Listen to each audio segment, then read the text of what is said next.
안녕하세요. 사연에 빠지다의 DJ 민영입니다. 지금 이 순간이 단순한 기억으로 남을지 아니면 영원한 추억이 될지는 어쩌면 마음에 달려있는 것 같아요. 오늘도 두 가지 사연 준비해봤는데요. 나가지 마시고 끝까지 집중해서 들어주세요. 구독과 좋아요 누르는 것도 잊지 말아주시고요. 그럼 오늘의 사연 바로 시작해볼게요. 여러분 안녕하신가요?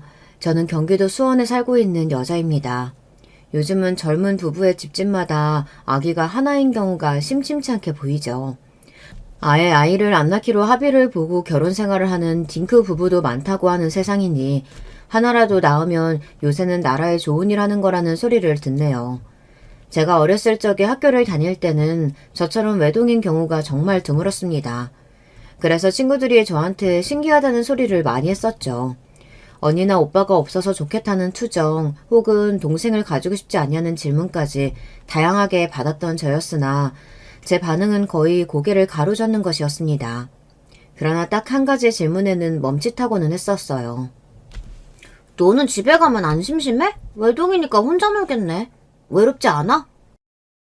해가 지기 전까지 밖에서 동네의 또래 친구들과 어울려 놀면 그만이었으니 딱히 심심하다고 느낀 적은 거의 얼마 되지 않았어요. 하지만 외롭지 않은 것인지를 생각해 본다면 그건 또 다른 이야기였습니다. 외롭다는 감정을 떠올려 보면 저는 저 자신보다도 가장 먼저 엄마의 모습을 떠올렸던 것 같아요.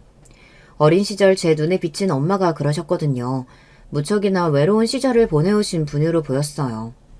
여러분도 그러셨을지는 모르겠으나 제가 어렸을 적에는 대개 친구들의 의견을 나누어 보면 친가보다는 외가를 심적으로 가깝게 느끼는 경우가 압도적이었습니다. 이상하게 엄마 쪽 친척들이 교류하기가 편한 모양이었어요. 외할머니라든지 이모라든지 학교의 친구들은 외가를 편하게 느꼈었는데 저는 그렇지 못했습니다. 엄마의 뿌리인 외가가 저에게는 자리를 잡지 못했기 때문입니다. 제가 초등학교를 입학하고 얼마 안 되었을 때 엄마와 단 둘이서 외가를 방문했던 적이 있었어요. 워낙 어렸으니까 뭣도 모르고 아무 생각도 없이 엄마의 손을 잡고 길을 나섰습니다. 도착한 곳이 외가라는 것을 알고는 굉장히 신이 나 있었던 기억이 납니다. 아마 늘 궁금하되 와보지 못했던 곳으로 생각해서 신이 났었을 거예요. 오래된 집은 대문이 열려 있었습니다. 저희 모녀가 안으로 들어가자마자 누가 큰 소리로 외쳤고요. 아니 저 미친년이 여기를 어디라고 와? 여기가 네 집인 줄 알아? 아니야! 빗자루로 추정되었던 것을 들고 서신 채 소리를 지르시는 분은 외할머니셨습니다. 엄마가 크게 코웃음을 치셨어요. 어차피 나도 그쪽을 내 엄마라고 생각 안 하거든요. 마지막으로 와본 것뿐이니까 괜히 너무 그렇게 지랄 떠실 거 없어요. 뭐라고? 지랄? 저 미친년이 진짜로? 왜요? 빗자루 치켜드셔서 뭐 어쩌시려고요? 그걸로 저를 치기라도 하시려고요? 양심도 없지. 우리 엄마 죽게 만든 원흉 주제에. 기가 막히는구나. 너는 아직까지도 그 타령이냐? 전부 다 내 탓이라고 너는 믿고 싶은 거지? 너는 영원히 글러먹었어. 왜 그렇게 뻔뻔하세요? 사람 가죽을 쓰고 어쩜 저럴 수 있나 모르겠네. 소름 끼쳐 정말로. 무슨 소리 하는 거야? 나야말로 네가 아주 징그러워서 죽일 지경이다. 하나부터 열까지 모두 다 내 탓으로 돌리는 네 작태야말로 소름 돋는 거야. 됐고요. 아버지 어디 계세요? 아버지 좀 나와보세요. 빌어먹을 딸년이 왔는데 나와보지도 않으세요? 저는 안 보고 싶으셔도 손녀는 얼굴 한번 봐주셔야죠. 안 보실 작정이세요? 이러다가 평생 손녀 얼굴 못 보시겠어요. 어디 동네방네 소리를 지르고 난리야. 너 왔다고 소문내고 싶어서 네가 안달이 났구나. 이미 손녀 얼굴 확인한 양반한테 뭘 그렇게 강요하듯이 꿇어. 확인은 무슨 확인이요? 아버지가 마지막으로 애 보셨던 게 벌써 2년이 지났거든요. 애가 많이 컸잖아요. 그때랑 지금이랑 같아요? 애가 바뀐 것도 아니고 거기서 거기지 뭐. 와, 어이가 없으려니까 진짜. 제발 좀 닥치시죠. 개소리라도 듣기가 힘드네요. 그러자 화가 난 얼굴로 다가오신 외할머니께서 다짜고짜 엄마의 뺨을 때리셨어요. 저는 충격과 무서움으로 얼어붙고 말았습니다. 뺨을 맞으신 엄마는 깔깔 웃으시다 돌연 정색을 하시며 똑같이 외할머니의 뺨을 내리치셨습니다. 그 장면만은 유독 제 기억 속에 선명히 남아있어요. 워낙 충격적인 장면이라 그랬나 봐요. 그때 외할아버지께서 안으로 나오셨습니다. 이게 뭐하는 짓이야? 네가 정신이 나갔구나? 어떻게 네 엄마 뺨을 때려? 아버지, 지금 대체 누가 엄마라는 거예요? 아버지가 말씀을 그렇게 하시는 건 아니죠? 오랜만에 나타나서 한다는 짓거리가 겨우 이거냐? 짐승도 이렇게는 안 한다. 말씀 잘하셨네요. 짐승도요, 아버지. 자기 짝은 알아요. 한번 짝을 짓고 나면 죽을 때까지 그 짝 곁에서 사는 짐승들도 있어요. 우리가 끝내주죠. 그런데 아버지는 짐승만도 못하셨네요? 엄마가 사정없이 빈정거리셨고 외할아버지가 당장이라도 손찌검을 날리시는 것처럼 팔을 번쩍 들며 다가오셨습니다. 그리고 제가 엄마의 앞을 막아선 것은 계획에 없던 행동이었습니다. 순전히 돌발 행동이었으며 저도 그때 제가 왜 그랬던 건지 알지를 못해요. 저는 심지어 그때까지 엄마가 당신의 친정에 어떤 감정을 가지고 계시며 무슨 일이 있었던 것인지 전혀 알고 있던 것도 없었어요. 그런데 엄마의 앞을 가로막았던 거예요. 당황하신 외할아버지께서는 저를 내려다보시며 멈칫하셨습니다. 안 돼요. 우리 엄마 때리지 마세요. 너 성윤이냐? 그새 많이 자랐구나.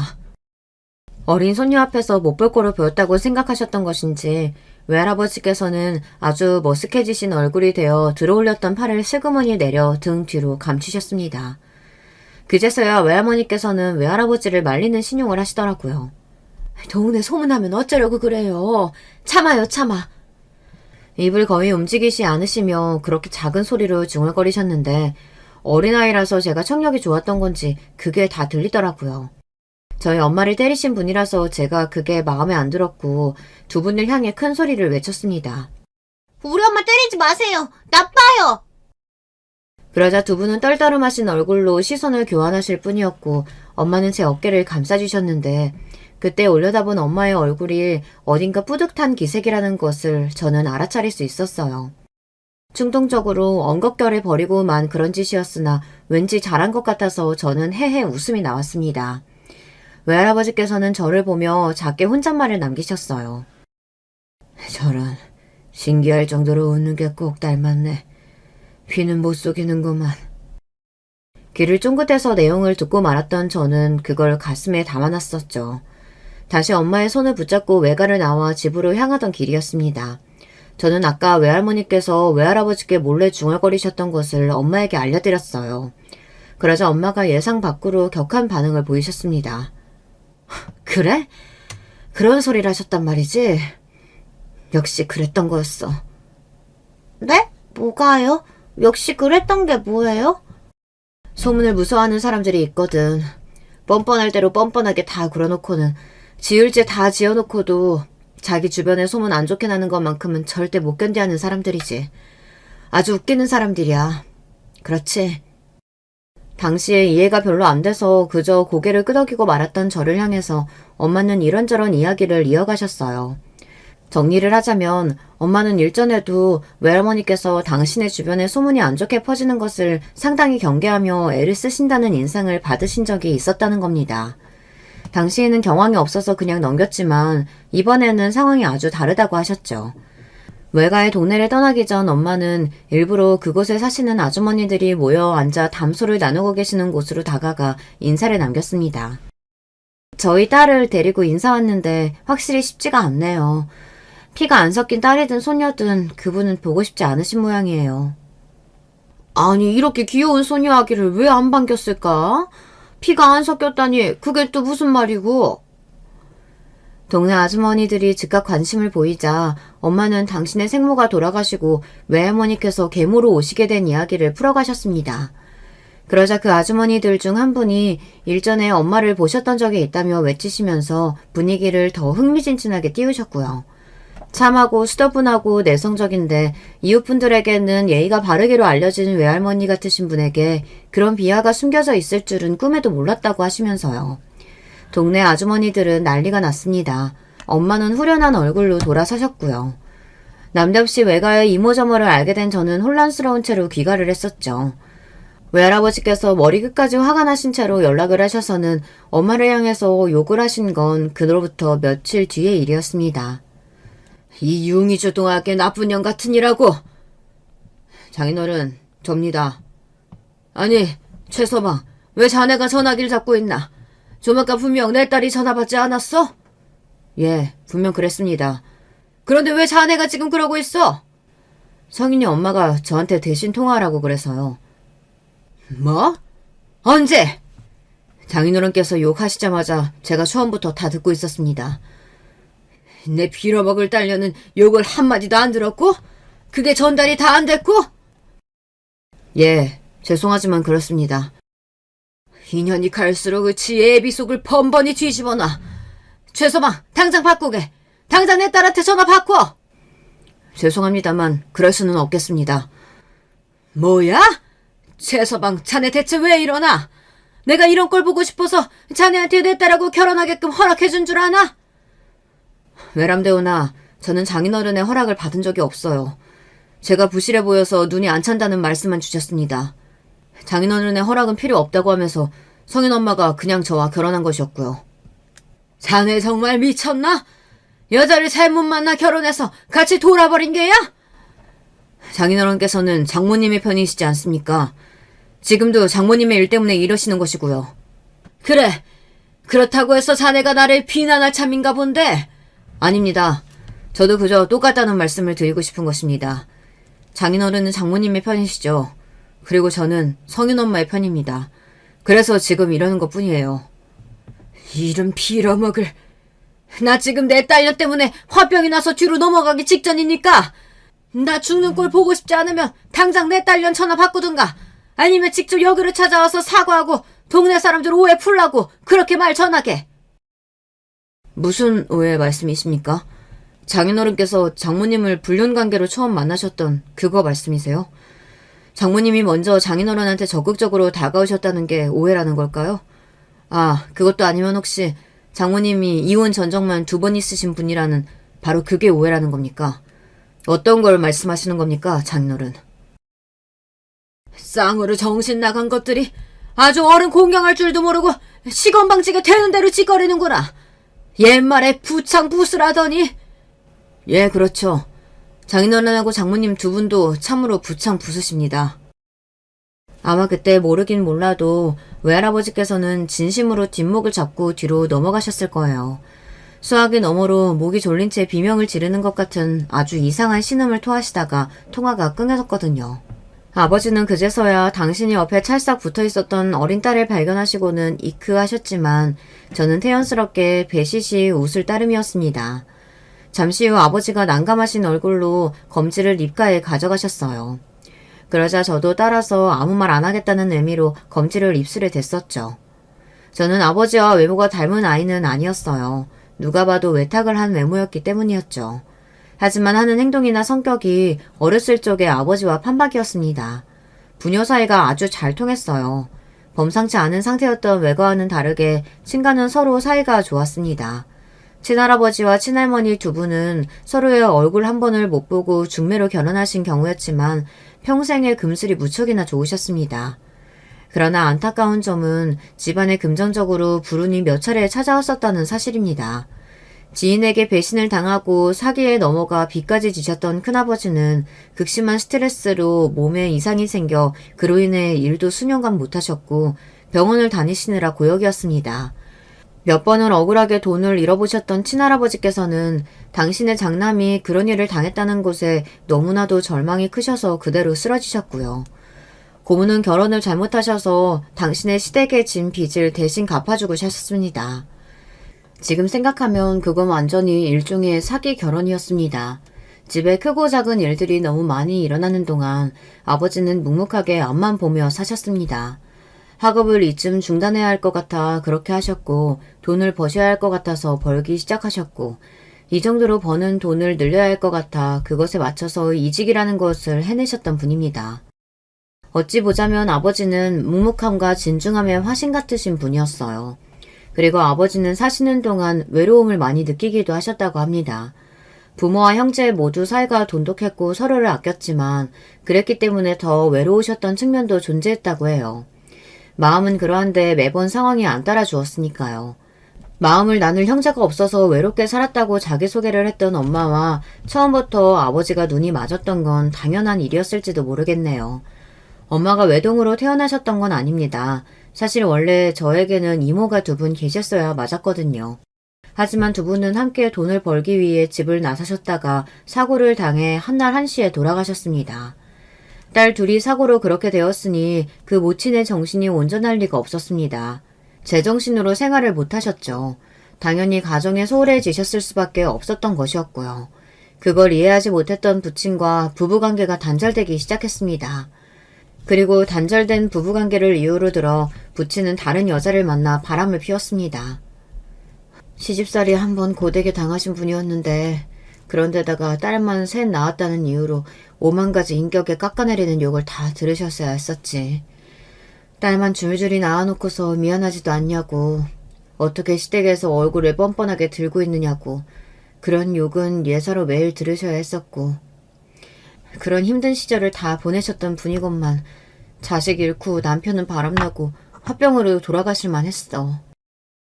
외할머니의 소문을 그 사시던 동네에 싹 퍼뜨린 이후 외할아버지께서는 남은 딸 하나 그냥 없는 셈 치겠다며 길길이 날뛰셨고, 엄마는 섭섭하면서도 어딘가 후련해 보이는 얼굴로 당신의 속에 있는 이야기를 하셨습니다. 그래서 나는 딸 하나 달랑 낳은 거 전혀 안 죄송했어. 성윤이 너를 낳고서 나는 그 누구에게도 미안해한 적이 없었어. 아들이 아니면 뭐 어때? 이렇게 예쁜데. 우리 성윤이 이렇게나 야무진 걸 보면 벌써 효녀야. 열아들 안 부러운 효녀. 네가 외할아버지 앞에서 든든히 내 편을 들어줘서 사실 엄마는 얼마나 기뻤는지 모른단다. 저도 제가 엄마 딸이라서 좋아요. 정말? 우리 성윤이는 말도 예쁘게 하지. 이런 딸이 나올 줄 알았다면 둘 셋을 더 낳았을 걸 그랬나 싶어. 지금은 너무 늦은 감이 생겨버렸지만 네 동생 낳고 키우기에도 사실 우리 집이 조금 버거워. 그래서 너한테 참 많이 미안해. 외동이라서 심심할 때가 많겠지. 아니요, 별로 안 심심해요. 심심할 땐 밖에 나가서 놀면 되니까요. 엄마, 저는요, 언니도 오빠도 동생도 다 필요 없어요.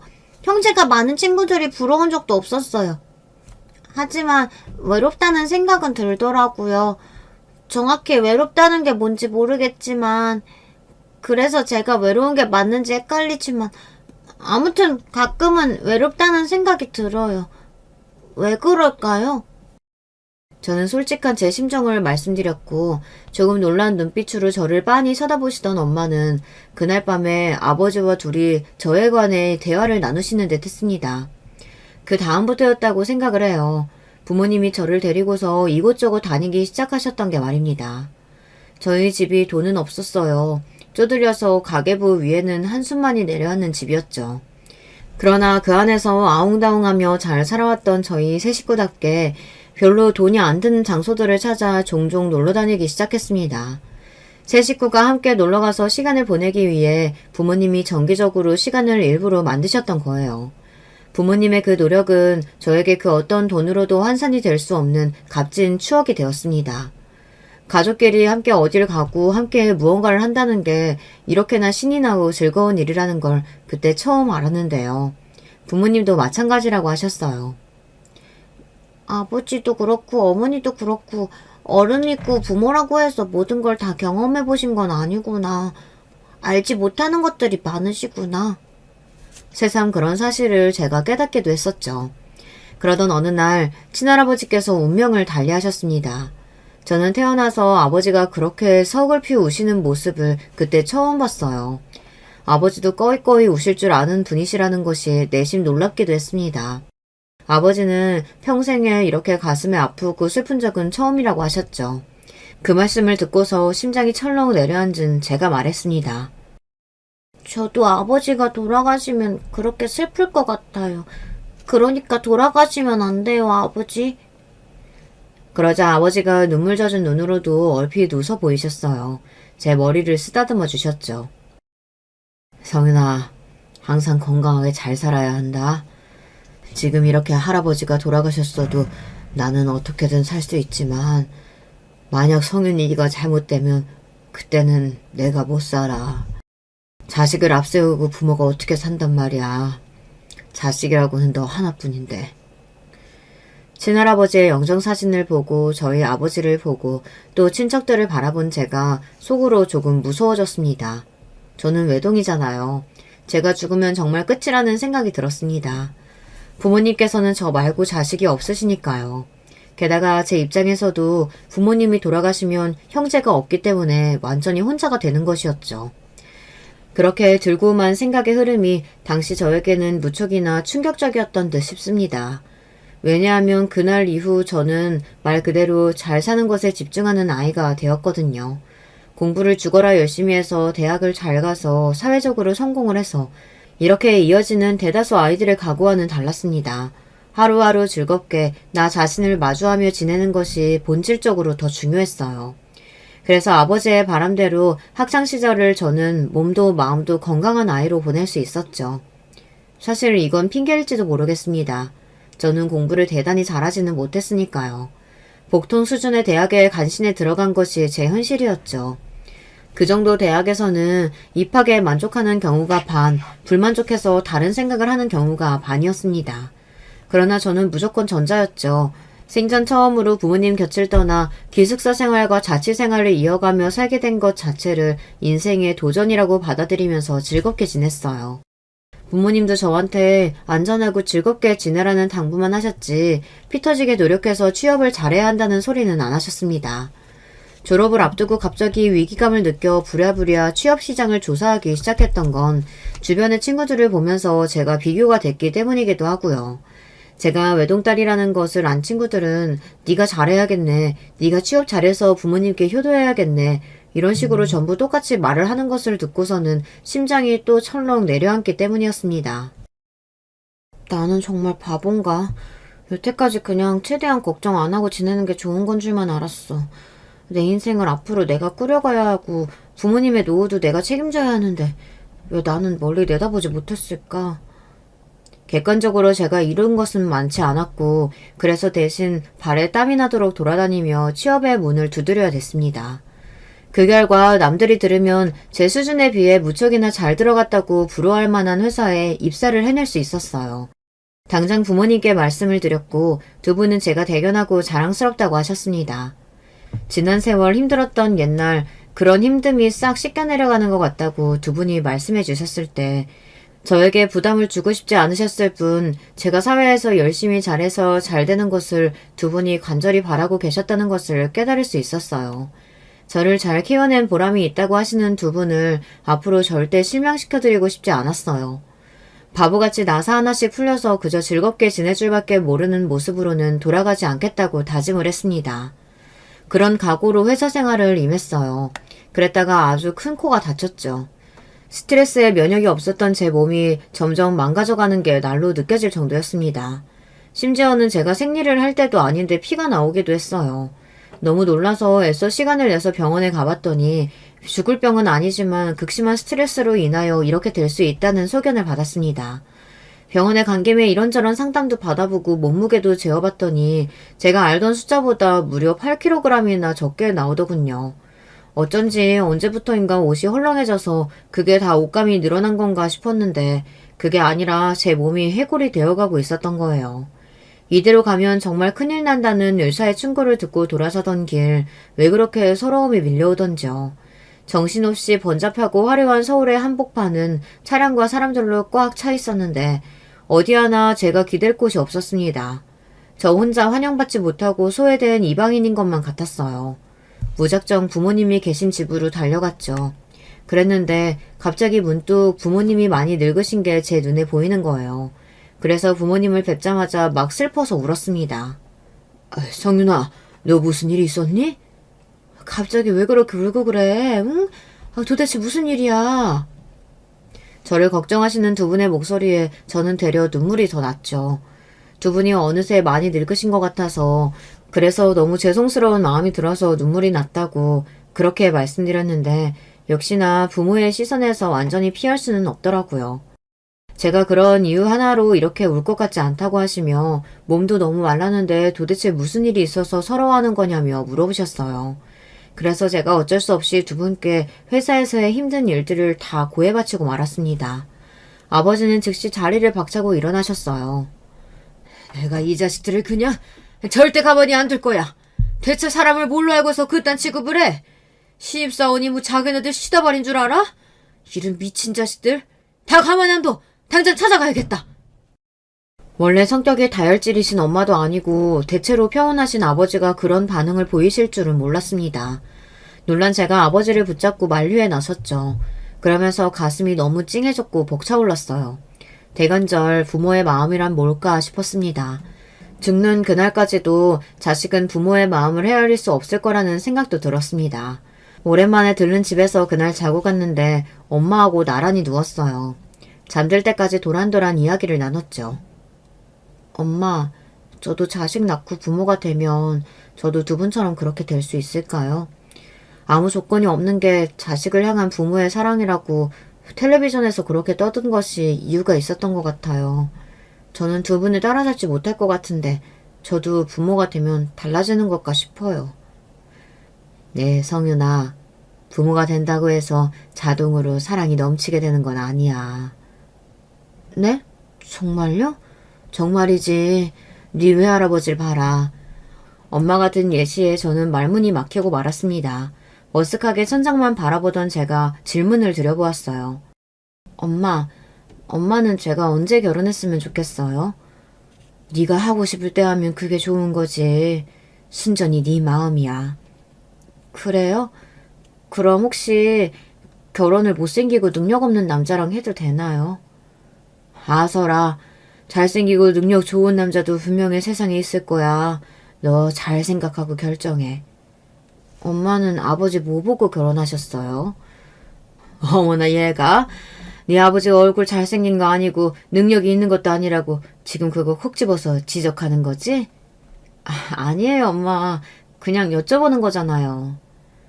그래 알아. 나도 장난이야. 네 아버지 같은 경우에는 부드러움 속에 강인함이 깃들어 있는 게 보이는 사람이었어. 그리고 만난 지 얼마 안 되었을 때인데도 확신이 들더라고. 아, 이 사람은 적어도 나를 두고 바람을 피우지는 않겠구나. 다른 건 몰라도 그런 부분에서 신뢰가 들었어. 집안 사정이 어려워서 그렇지 부모 형제가 사이는 참 좋은 집안이기도 했으니까. 그런 집안에서 난 사람하고 결혼하고 싶었거든. 나는 그런 게 필요했어. 서로를 믿고 살 수 있는 그런 전적인 신뢰 말이야. 그런 걸 네 아버지가 가지고 있었고 나는 바로 그거면 된 거였지. 엄마의 그때 그 말씀은 제가 결혼을 하는 데에 있어서 영향을 끼치게 되었지요. 부모님은 항상 저에게 일을 그만두라고 하셨어요. 사람 나고 돈 났지 돈 나고 사람 난 것도 아닌데 그거 돈 좀 벌겠다고 하다가 사람 잡으면 무슨 소용이냐고 하셨어요. 한 달에 단돈 50만 원을 벌어도 좋으니까 남의 시선을 신경 쓰지 말고 하고 싶은 거 하며 지내라고 해주시는 부모님이 계셔서 저는 행운이었습니다. 퇴사를 하고 아무것도 안 할 수 없어서 하게 된 것이 아르바이트였어요. 바로 새로운 직장을 잡기에는 부담스러웠기에 일단 아르바이트를 시작해봤던 것인데요. 그러면서 제가 서비스 직종에 의외로 적성이 잘 맞는다는 사실을 알게 되었습니다. 역시 직접 해보기 전에는 모르는 법인가 보더라고요. 서비스업이 잘 맞아서 즐겁게 아르바이트를 하다가 아예 직원으로 일을 하게 되었습니다. 남들이 보면 기껏 대학 졸업해서 괜찮은 직장에 들어갔다가 나약하게 못 견디고 나와서 고졸 학력으로도 충분히 할 수 있는 서비스업이나 하고 지낸다고 어쩌면 비웃을지도 모르는 일이었어요. 직원으로 일한 지 1년을 채웠을 때 약간 고민이 되기도 했습니다. 그치만 제 자신은 만족스러웠기에 스스로의 선택에 조금 더 자신감을 가지고 그 일을 계속 더하기로 결심했습니다. 이게 제 인생에서 커다란 일을 만들어주고 말았죠. 왜냐고요? 그 일을 하면서 남편을 만났거든요. 남편은 바로 옆 건물에서 일을 다니고 있었어요. 점심때 종종 제가 일하는 곳에 왔었는데 그런 식으로 안면을 트게 되었죠. 언제 한 번은 제가 퇴근이 늦어진 적이 있었는데 그날 남편이 그곳을 들렸습니다. 퇴근길에 항상 지나다가 이곳을 쳐다봤는데 한 번도 안 계셨거든요. 점심시간 때만 뵐 수 있는 건 줄 알았는데 근데 오늘은 이 시간에도 계시네요. 상대에게 관심이 있지 않고서야 젊은 남자가 여자에게 그런 말을 건네기란 쉽지 않죠. 저 또한 그 남자가 별로라고 느껴졌다면 단답으로 끝내고 말았을 거예요. 하지만 그러는 대신 웃음을 지으며 한 발짝 가까이 다가갔습니다. 저희 부부의 연애는 그렇게 시작되었던 것입니다. 시아버지가 돈이 좀 있으신 분이었어요. 일찍이 사업을 하셨거든요. 그런데 짠돌이 기질이 있으셔서 당신의 수중에만 재산을 고이고이 가둬두는 경향이 좀 있으셨답니다. 시댁이 살아온 그림만 봐도 그랬고요. 시어머니께서는 평생 일을 다녀본 적이 없으셨어요. 친정이 가난했기 때문에 결혼 전에는 일을 하신 적이 있었지만 시아버지를 만나신 이후에는 줄곧 살림만 해오신 분이었어요. 남편이 막내입니다. 위로 누나만 둘이고요. 제 시누이들은 둘 다 이미 시집가서 애엄마들이에요. 결혼을 하는 것에 있어서 다들 저마다의 이유가 있을 것입니다. 대표적인 이유로는 사랑이 있겠고요. 비혼주의자가 아닌 이상 결혼을 언제가 됐든 하게 될 텐데 자기 옆에 있는 사람이 여러모로 적당하다면 서로 이해관계를 잘 맞춰서 결혼을 하는 것이겠죠. 저도 남편도 서로를 사랑했습니다. 이것은 분명한 사실이었어요. 그러나 결혼을 땅땅 결정한 것에 있어서는 서로에 대한 사랑보다는 조금 더 구체적인 생각들이 따라왔습니다. 남편의 경우에는 제가 본인의 특정한 기준을 잘 맞출 것 같은 여자라서 저와 결혼하고 싶어 했어요. 특정한 기준이라니 그게 대체 뭐였냐고요. 바로 여자다운 여자였죠. 조신하고 참하게 굴고 내조에 목숨 걸고 남편과 자식을 인생의 최우선으로 두고 살며 남편을 공경하는 여자 말입니다. 제가 남편보다 직업이 나은 것도 아니었고 집안이 더 나은 것은 더더욱 아니었죠. 조건만 보자면 제가 훨씬 부족하다고 볼 수 있었는데요. 남편은 오히려 바로 이런 점들 때문에 본인의 입맛대로 저를 굴릴 수 있다고 판단했던 거예요. 그러니까 너무 잘난 여자여도 필요 없다는 의미였죠. 조강지처로 사는 게 그렇다면 저의 꿈이었냐고요. 그래서 결혼했냐고요. 아니요, 그렇지는 않았습니다. 하지만 남편이 자기만 믿으라고 하는 모습이 듬직해 보였어요. 앞으로 내가 다 할게. 내가 돈 벌어오고 힘든 바깥일하고 사회생활하고 그렇게 할 테니까 자기는 집안일만 열심히 하고 내조만 열심히 해주면 돼. 나는 자기가 그렇게 편하게 살았으면 좋겠어. 저는 외동딸을 향해서 걱정 없이 즐겁게 사는 것이 최고라고 당부해주시는 부모님을 둔 사람이었어요. 그렇기 때문에 저를 향해 그렇게 말해주는 남편의 모습에서 어딘가 부모님의 모습이 겹쳐 보였습니다. 직장생활에서 쓰디쓴 맛을 보았던 저였기 때문에 사회생활의 고충은 자기가 다 감당하겠다고 하던 남편의 선언도 정말 멋져 보였어요.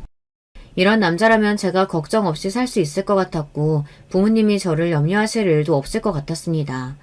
남편과 결혼하겠다고 했을 때 실제로 부모님은 외동딸을 시집 보내는 것에 섭섭해 하시면서도 생각 잘했다고 하시면서 흔쾌히 웃으며 허락해 주셨어요. 저를 고생 안 시키겠다고 외치던 남편의 모습도 든든해 보였다고 그러셨고요. 시댁 쪽에서는 솔직히 저를 반긴다는 인상은 별로 못 받았습니다.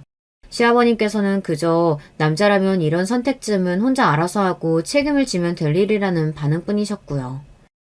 손자나 둘, 셋쯤 안겨주면 좋겠구만.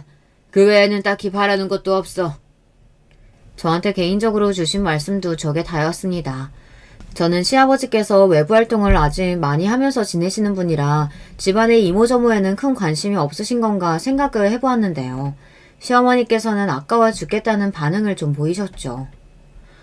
어떻게 키운 내 아들인데 사랑만 주면서 키웠는데 이렇게나 탤런트 뺨치게 멋있게 다 키워놨는데 설마 내 아들 옆에 어디서 굴러들어온지도 모를 개벽다구가 붙을 줄이야. 아휴, 이미 결혼하겠다고 결정 다 해놓은 걸 보면 내 아들 대쪽 같은 성격상 절대 모를 것도 아니고 아휴, 이를 어쩐대. 내 억장만 무너지네. 그 한탄을 왜 저의 앞에서 하시는 건진 잘 모르겠습니다. 그러시거나 말거나 제가 해맑게 웃고 있으니까 나중에는 좀 민망해 하시기는 하더라고요. 시누이들은 어색하게 축하한다는 말들 뿐이었습니다. 막내에다가 아들이랍시고 어렸을 적에 하도 오냐오냐 소리만 듣고 자란 동생인데 결혼 생활은 어떻게 할지 모르겠다는 비아냥을 슬쩍 남기기는 했었네요. 느낌이 딱 시누이들은 딸이랍시고 어렸을 적에 남편보다 못한 대접을 집에서 받은 것 같았습니다. 시아버지께서는 내내 바깥일을 하셨으니 자식 간의 차별이 있었다면 범인은 당연히 어머님이셨겠죠.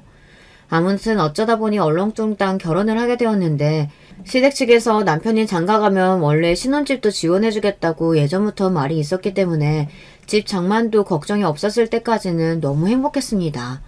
더할 나위 없는 시작이었어요. 그리고 결혼하고 한 달 만에 저는 일을 그만뒀습니다. 남편은 원래 더 일찍 그만두라고 했었었는데 제가 후임자도 구해야 하고 매장 상황도 배려를 해줘야 한다고 박박 우겨서 그나마 그때까지 했던 거예요. 남편은 저보고 이제 집안일을 하라고 했어요. 새벽같이 일어나서 아침밥을 차리고 오후에 자기가 먹을 간식도 정성스레 도시락으로 싸고 퇴근 시간에 딱 맞춰서 저녁밥을 차려놓으라고 했습니다. 각종 청소, 빨래 이런 건 기본이었고요.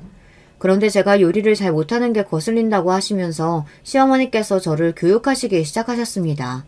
신혼이었는데 일주일에 6번을 시어머니를 배워야 했어요. 이게 말이 되나요? 그래도 참았습니다. 이 시기도 결국 다 지나고 나면 아무것도 아닐 거라고 믿으면서요. 악착같이 요리를 빨리 배워나갔어요. 시어머니께서는 말수도 많으셔서 온갖 별별 말씀을 다 하셨고 저는 묵묵히 그걸 다 들어드리면서 취임새 장단까지 넣어야 했어요. 솔직히 이게 집안일을 배우고 잔소리를 듣는 것보다도 더 힘들었습니다. 서비스업으로 단련된 전적이 있었기에 망정이었죠. 완전히 감정 노동이었어요. 남편이 돈을 잘 버는가 하면 그것도 아니었습니다. 그저 그렇게 벌었는데 시아버지께서 재산이 있으시니까 그게 믿는 구석이었을 뿐이에요. 저는 생활비를 남편한테 타서 썼어요. 문자 알림 보니까 마트에서 결제가 15만 원? 대체 뭘 사느라 그랬어? 당신이 면도기 세트로 사놓으라면서. 그리고 소고기 먹고 싶다고 사라고 그랬잖아. 아, 맞다. 그랬지. 아, 나 때문에 썼구나. 알겠어. 난 또 괜히 오해할 뻔했네. 오해라뇨? 그럼 그 돈을 혹시 제 몫으로 썼다면 화가 날 뻔했다는 건가요? 어이가 없었는데 제가 돈을 안 버니까 할 말이 없더라고요. 이래서 여자도 돈을 벌어야 하는 모양이었습니다. 그러나 남편이 극구 반대를 했어요. 결혼하기 전에 약속하지 않았냐면서 남편이 강하게 나오자 그 앞에서는 또 할 말이 없어졌고요. 이런 마당이었는데 시어머니께서는 저에게 항상 결혼복 터졌다. 너처럼 편하게 살 수 있다면 우리나라에서 결혼 안 하는 여자는 없다. 이런 소리를 매번 하셨어요. 습관적으로 제 속이 부글부글 끓던 어느 날이었습니다. 엄마가 약을 드셔도 복통이 안 낫는 게 이상해서 큰 병원에 가봤더니 자궁의 조직이 다른 부위에 잘못 붙어서 커지는 중이라는 진단이 나왔습니다. 수술을 해서 떼어내야 하는 단계에 왔다고 했어요. 큰 수술 아니니까 걱정하지 마. 서울까지 안 가고 여기서 바로 수술해도 되는 거고 입원도 꼴랑 이틀이면 돼. 정윤아, 엄마 곁에는 내가 딱 붙어 있을 거니까 너는 아무 염려 마라. 알았지? 수술 전후로 계속 연락하마. 아무리 그래도 수술인데 저는 마음이 안 좋았습니다. 그런 와중에 남편은 자기 아침밥 차리고 도시락 싸고 저녁밥 차려야 한다면서 저보고 부모님께 가지 말라고 했습니다. 주말에 같이 찾아뵙자고 하더군요. 회사 다니는 평일에는 늘 똑같이 일상을 누리고 싶다면서 제가 어디 가는 게 싫다고 했어요. 부모님도 오지 말라고 하시고 남편이 주말에 같이 찾아뵙자고 하니까 저도 그냥 고개를 끄덕이던 것이었죠. 그리고 수술하신다는데 아무것도 안 할 수 없어서 50만 원을 부모님께 송금하였습니다. 몇 시간 후에 시어머니를 뵈러 시댁에 들었다가 따가운 눈총을 받았어요. 너 혹시 우리 아들 돈으로 뭔 짓 했니? 네? 뭔 짓이라뇨? 50만 원 빼돌렸다면서? 좀 아까 점심시간에 우리 아들하고 통화하면서 다 들었다. 아, 그거요. 저희 엄마 내일 수술하시잖아요. 그래서 드렸어요. 뭐가 어쩌고 어째?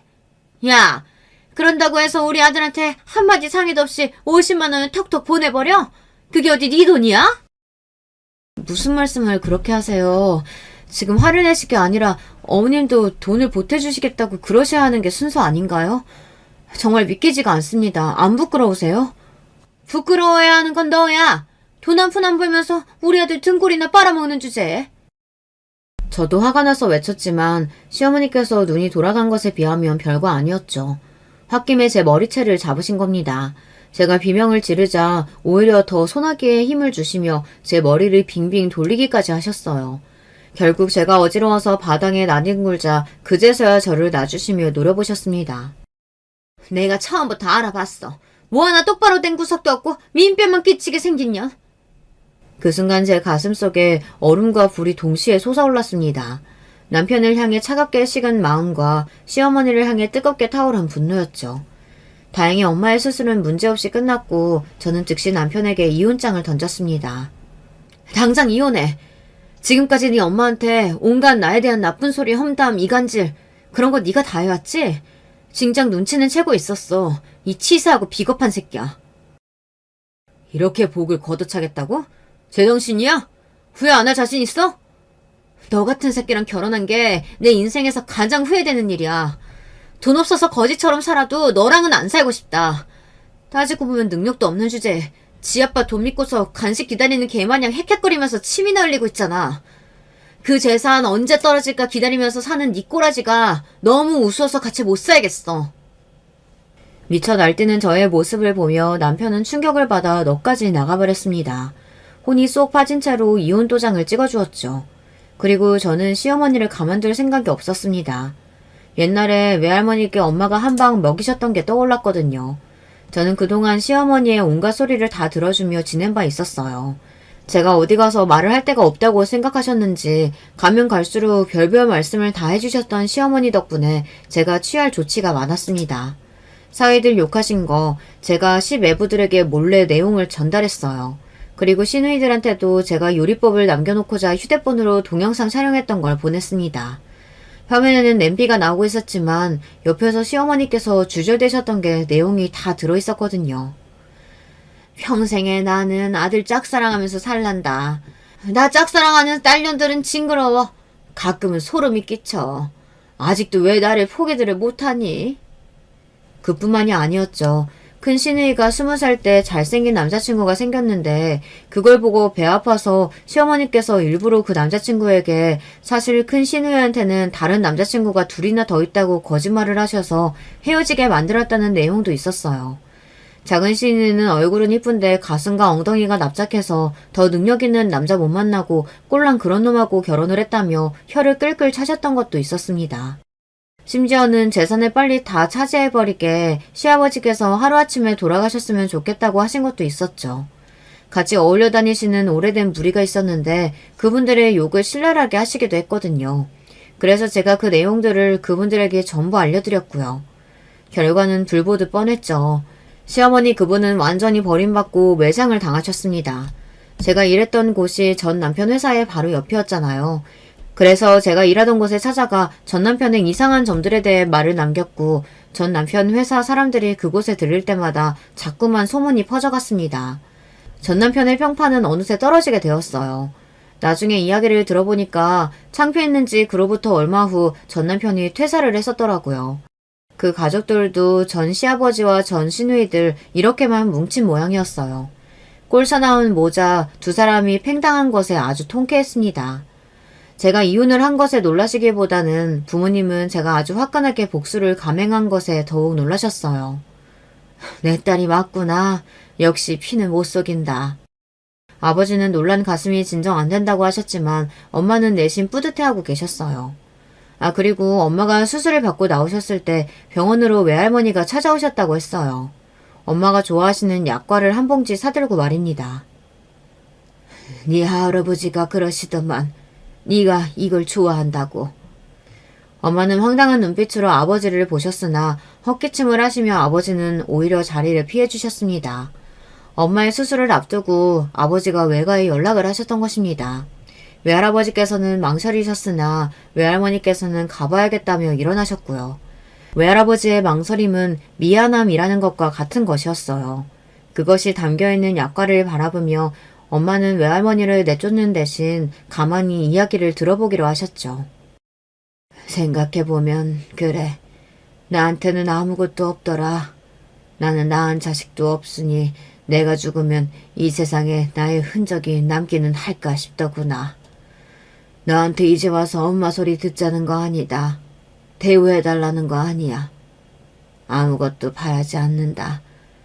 다만 한 가지, 내가 너를 싫어하지 않았다는 걸 네가 알아줬으면 하는 것뿐이야.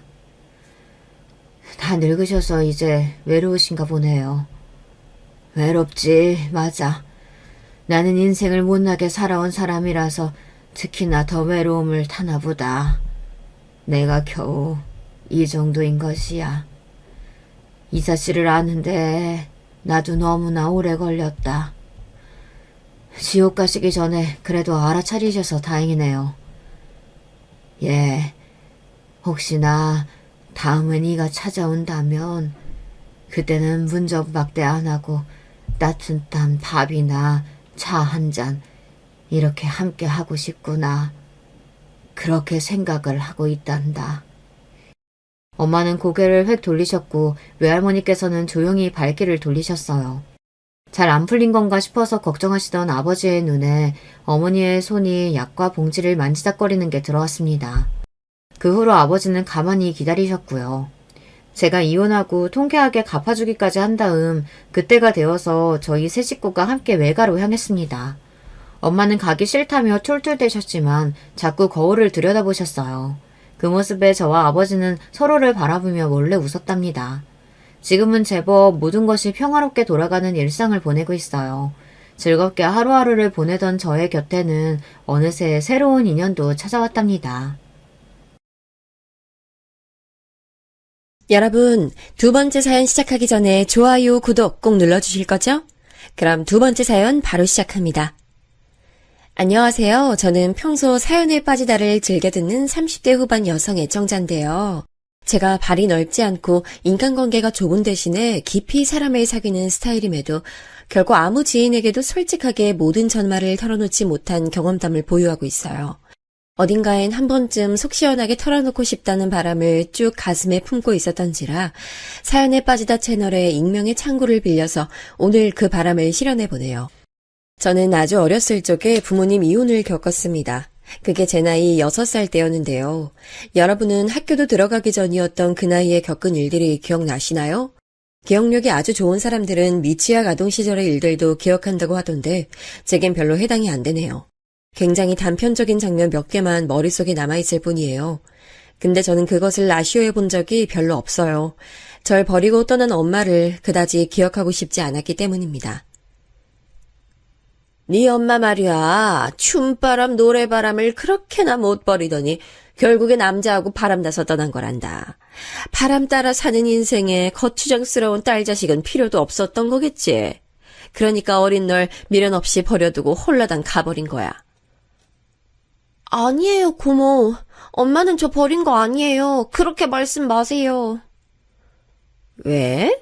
엄마한테 버림받은 딸이라서 우리 윤정이는 스스로가 부끄럽고 창피한가 봐? 넌 네 엄마 닮아서 인성이 되바라진 사람으로 크지 마렴.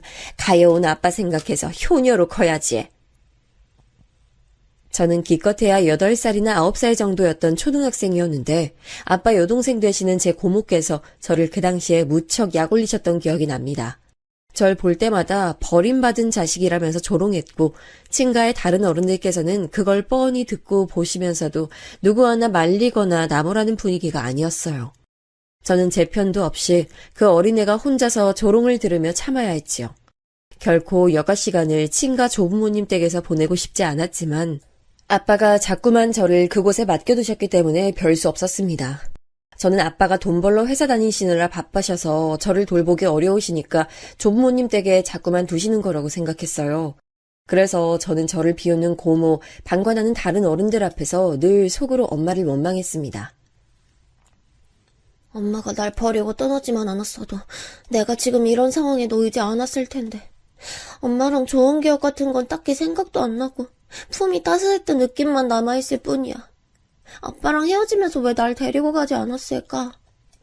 엄마가 너무 미워. 이게 다 엄마 때문이야.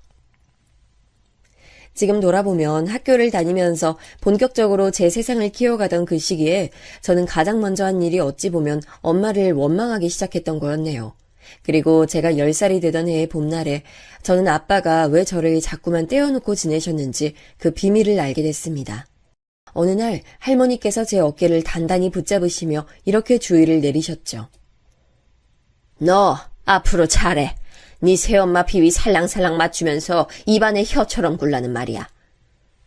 새엄마요? 할머니, 혹시 저한테 새로 엄마가 생긴다는 거예요? 그래 이거사. 진작에 우리 아들 옆구리는 이렇게 집안에 교육자 둘셋 정도는 있는 여자가 꿰찼어야 했는데 네 엄마처럼 가볍고 품격 떨어지는 딴따라가 웬 말이었을까? 아이 그러게 질이 떨어지는 여자니까 자기 자식도 버리고 떠는 거겠지. 아빠는 재혼하셨습니다. 그 재혼 상대와 하나둘 살림도 합치시고 아주 재밌게 지내시느라 저는 늘 뒷전이었던 것이었어요. 재혼이라는 건 너무나도 갑작스러웠죠.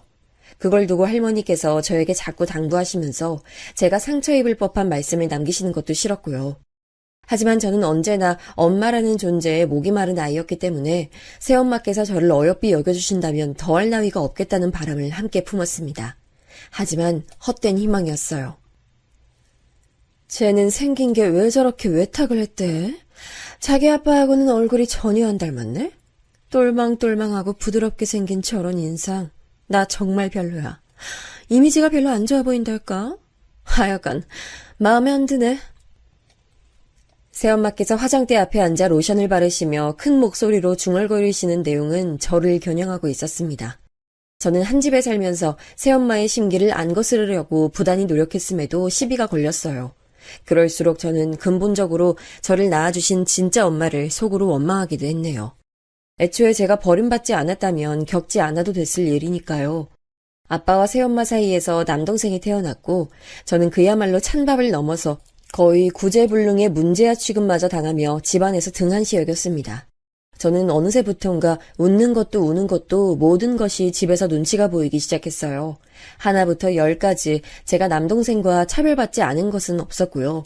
저는 마치 아빠, 새엄마, 남동생이라는 가족 구성원에 낀 이방인 같았습니다. 중학교 때 대부분이 그렇듯 저도 사춘기를 지났는데요. 어느 하루는 제가 난생 처음으로 학원 수업을 빠지고 반 친구들이랑 노래방을 갔어요. 예전에 유행했던 한 곡에 얼마씩 동전을 넣고 부르는 노래방이요. 그곳을 안 가는 학생들은 당시에 없었거든요. 하지만 저는 그곳에 갔다는 이유로 양아치, 날라리 이런 소리를 들으며 얻어맞아야 했습니다. 학원 수업을 빠지고 그런 곳에 가? 넌 어떻게 대먹은 머리를 달고 있길래 그딴 생각을 다 하게 됐어? 죄송해요. 정말 잘못했어요. 앞으로 2번 다신 안 그럴게요. 한 번만 용서해 주세요. 시끄러워. 말은 뻔지르르하게 잘하네. 애초에 잘못할 짓을 하지 말았어야지. 넌 공부도 못하고 아무런 쓸모도 없어서 나로 하여금 집에 식충이 벌레 하나 키우고 있는 기분이 들게 해. 집에 이딴 식충이 벌레가 있는 기분 얼마나 불쾌한지 네가 알아? 내 고충을 네가 알기나 하냐 이 말이야. 저는 방에 있던 플라스틱 쓰레기통으로 몇 번이고 머리를 얻어맞았습니다. 새엄마 앞에서 무릎을 꿇은 채로 말이죠.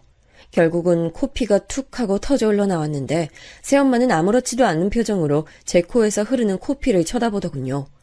저는 코피가 났다는 사실보다 새엄마의 무미건조한 그 표정이 더 놀라웠고 무서웠어요. 너 학원 이번 달까지만 다니고 그만둬. 다녀봤자 뭐 하겠어? 공부도 안 하는데. 너 네 친엄마가 옛날에 노래 좀 부르고 다니는 가수였다나 뭐였다면서? 그러니까 유전자를 잘못 물려받아서 머리가 안 좋지. 어차피 안 될 거 밑빠진 독에 물 붓게 하지 말고 그냥 하지 말자. 아니에요. 저 학원 다니고 싶어요. 수업 안 빠질 거고 공부도 앞으로 열심히 할게요. 정말이에요. 글쎄, 난 너한테 돈 나가는 거 자체가 아깝고 그냥 다 싫어. 난 네가 숨만 쉬면서 조용히 살았으면 좋겠어. 네? 어떻게 그런 말씀을 하실 수가 있으세요? 그러면 저 아무것도 하지 말라는 말씀이세요? 뭘 그렇게 또 상처받은 얼굴을 하고 그래? 네가 예쁨 받을 짓을 해도 예뻐할까 말건데 넌 미움 받을 짓만 골라서 하니까 내가 정이 가겠어 안 가겠어? 동현이한텐 절대 이런 말씀 안 하시잖아요. 정말 너무하세요. 얘 좀 봐라. 동현이는 진짜 내 아들이니까 그렇지. 난 가짜 딸이고 어떻게 같을 수가 있어. 그러세요? 그러면 저도 이제 진짜 엄마라고 생각 안 하고 가짜 엄마라고만 생각할게요. 앞으로 저한테 아무런 신경 안 써주셔도 돼요, 아줌마. 사춘기 감성에 욱해서 내질렀던 그 말, 바로 뒤에 날아든 매서운 손맛을 지금까지 잊지 못하고 있네요. 새엄마가 속으로 뺨을 3대 때리셨는데 멎어가던 코피가 흩날리고 정말 가관이었죠. 코피 자국이며 터진 입가를 하고 있는데도 저를 보면서 어린 남동생은 하품이나 찍찍 날릴 뿐이었어요. 빈말로나마 괜찮냐고 무슨 일 있냐고 안 물어봐 주더라고요. 퇴근해서 돌아오신 아빠는 제 얼굴을 힐끗 발견하시곤 건조하게 짧은 말씀을 남기셨어요. 에휴, 사고 치지 마라. 네 엄마 신경 쓰이지 않게 해. 제가 뭘 그렇게 잘못했다고 그런 잔소리까지 쐐기로 들어야 하는지 이해할 수 없었죠. 화가 난 제가 가라앉은 목소리로 차갑게 말씀드렸어요. 엄마라니, 누구를 말씀하시는 거예요? 제 엄마 아닌데요? 저분 제 진짜 엄마 아니잖아요. 나 낳아준 분은 지금 어디 계시는 거예요? 뭐야? 너 버린 그 여자는 왜 찾아? 어처구니가 없네. 네 엄마가 항상 하는 말이 맞네. 너는 예쁨 받을 구석도 없고 우리 자랑거리로 삼을 만한 구석은 더더욱 없어. 서러웠습니다. 친구들 보면 집안 문제로 고민하는 건 기껏해야 부모님하고 싸운 것, 집에 돈이 없는 것, 이런 것들 뿐이었고 아무도 저처럼 근본적인 가족의 정의에 대해 고민하는 사람은 없었어요. 집에 돈이 없었던 적은 한 번도 없었지만 충족감을 느껴본 일은 없었습니다. 명절 같은 때가 되면 당연히 저는 온갖 친척들로부터 동떨어진 느낌을 받았고요. 만약에 이대로 내가 고등학교 졸업까지 하고 나면 어떻게 될까? 대학도 변변치 않은 곳 다니게 되면 집안 지원을 기대하면서 늘 비굴하게 굽신거려야 할지도 몰라. 고등학교 입학을 앞두고 저는 미래를 생각하며 정신을 차렸습니다. 정말 죽어랍시고 공부를 했어요. 제가 외모는 다른 사람들의 증언처럼 저를 낳아주신 분을 닮았을지 몰라도 공부 두뇌는 아빠 쪽을 받았나 보더라고요. 천만다행히도 각오를 다지자 공부를 따라가는 게 어렵진 않았으니까요. 그 결과 저는 모두가 알아주는 명문대에 입학했습니다. 그때가 돼서야 저의 부모님이시라는 두 분이 학교에 행차하셔서 저와 웃으며 사진을 찍어주시더군요. 정말 처음이었어요. 초등학교 입학부터 고등학교 졸업에 이르기까지 저는 늘 찬밥 신세였으니까요. 저는 고등학교를 졸업할 때에도 가족 아무도 안아줬어요. 그때는 아직 대학 입시 결과가 나오기 전이라서 그랬나 봅니다. 저는 더욱 이악 물고 대학 생활을 해내야겠다는 다짐을 했죠. 성인이 되면서 그 핑계로 저는 집안 짐 정리를 싹 했었는데요. 그러면서 옛날 사진들도 한 곳에 모으며 한 번씩 다시 봤어요. 기억도 잘 안 나는 제가 아기였을 때의 사진도 몇 장이 있었죠. 남들은 아기 때 사진이 정말로 많다고 하던데 저는 아니었습니다. 보통 엄마가 이런 걸 찍어서 간직해주는데 저는 엄마에게 버림받은 아이였으니 이런 게 거의 없는 게 당연한 건가 싶었네요. 아기였던 저를 품에 안아든 저를 낳아주신 엄마가 제대로 나온 사진은 딱 한 장이었습니다. 사진 속에 부드러운 인상을 지니신 분은 제가 보기에도 어딘가 저를 닮아 있는 듯 보였어요. 그래서 저는 그 사진을 한참이나 들여다봤네요. 제가 아주 어렸을 때 화상을 입어서 손등에 자국이 있는데 사진 속 아기는 손등마저 깨끗했기 때문에 저도 모르게 그 사진을 자꾸 만져봤습니다. 아기였던 저는 이제 다 커서 성인이 됐는데 저를 낳아주신 이분은 지금 어디서 뭘 하고 사시나 그게 잠깐 궁금했지만 한편으로 미뤄두었네요. 현실을 살아야 했으니까요. 악착같이 살 작정이었죠. 저는 학교를 다니면서 매번 아르바이트까지 병행하여 돈도 따로 모았고요. 미친 듯이 성적 관리하고 대외 활동해가면서 취업 때 필요한 자기소개서에 채워갈 것들을 마련했습니다. 대학 졸업하고 얼마 안 됐을 시점에 우리나라 사람이면 모를 수가 없는 좋은 기업에 입사했네요. 그때부터 생활이 달라졌어요. 제가 만든 제 위치에서 돈을 벌며 지내니까 이보다 더 자유롭고 행복할 수가 없더군요. 참고로 저는 제가 보아온 가정환경이라는 게 있었기 때문에 결혼에 대한 환상이 없었어요. 그런 제게 남자친구가 생겼는데요. 처음엔 대학 동기를 따라서 모임에 나가봤다가 알게 됐습니다. 남자친구가 저에게 먼저 호감을 보였는데 그때가 저는 마침 다른 남자와 헤어진 직후였기 때문에 연애를 무척이나 쉬고 싶은 상태였어요. 그렇게 저희는 엇갈렸죠. 다시 만난 건 꼬박 1년 뒤였어요. 우연히 지인을 따라 교회를 한번 나갔다가 마주쳤어요. 저희는 각자 혼자였고 연애를 하기 좋은 시기였죠. 운명처럼 그렇게 교제를 시작했어요. 매너 있는 이 남자가 저는 마음에 들었지만 그와 별개로 점점 심정은 복잡했습니다. 나랑은 다르게 구김살 없이 큰 걱정 하나 없이 살아온 사람이라는 점이 은연중에 느껴지네. 남자친구가 너무 밝고 긍정적이란 것에서 오는 저의 열등감이었습니다. 저는 저 스스로가 얼마나 나약하고 속이 좁은 사람인지 알고 있었기 때문에 남자친구의 멋진 모습을 볼 때마다 제 자신이 작아졌어요. 이건 남자친구와의 진솔한 대화를 통해서 점차 극복해 나갈 수 있었네요. 그러면서 남자친구의 가정사도 살짝 엿볼 수 있었고요. 민주야, 너는 어머님이 너를 낳아주신 분이 아니고 아버님이랑 재혼하신 분이라고 했지? 나도 마찬가지야. 원래 부모님은 이혼하셨고, 그래서 지금 우리 엄마는 나를 낳아주신 분이 아니고 피 한 방울 안 섞인 남이야. 그런데도 오빠한테 잘해주신다니 부럽고 신기하네. 근데 어머님께서는 재혼하시고 나서 아이를 안 낳으셨나 봐. 오빠 외동이잖아. 우리 엄만 아주 젊으셨을 때 결혼해서 아이 한 명 낳으셨었대. 또 낳고 싶으신 생각은 없으셨나 봐. 이런저런 남자친구의 집안 이야기를 들으며 원치 않게 새로운 문제를 맞닥뜨렸어요. 그건 바로 남자친구가 무척 부자라는 사실이었죠. 남자친구가 자취한다는 곳을 제가 처음 가봤을 때였는데요. 그냥 역세권 오피스텔 산다길래 그저 그런 거 유형을 떠올렸어요. 작은 오피스텔, 대부분 복층 형태고 통창이 달린 그 구조일 줄 알았는데 전혀 아니더라고요. 일반 사회 초년생들이 자취하는 그런 오피스텔이 아니라 많은 것들이 갖춰진 아주 고급스러운 오피스텔이었습니다. 사실상 아파트 같은 느낌이어서 너무 당황했네요. 전세인지 월세인지 그것도 모르고 그냥 집에서 구해준 자취방이니까 살고 있다는 남자친구의 입장에 기가 막혔습니다. 내가 정리정돈을 하고 살긴 하는데 일주일에 한 번씩 청소해주시는 분이 오셔서 싹 해주시고 냉장고도 늘 채워주셔서 솔직히 크게 하는 건 없어. 오빠, 단도직입적으로 물어볼게. 혹시 오빠 엄청난 부잣집 아들이야? 뭐? 엄청난 부잣집이라는 게 기준이 어떻게 되는지 모르겠네. 우리 집이 금전적으로 어렵지 않기는 해. 나도 경제적으로 부족하다거나 그렇게 산 건 아닌데 이건 좀 놀랐어. 오빠 갑자기 나하고는 다른 세상 사람 같네. 차 좋은 거 끌고 다니길래 꽤 사는 집 자식이라고만 생각했었는데 왠지 그 차가 검소한 선택이었구나 하는 생각이 드네.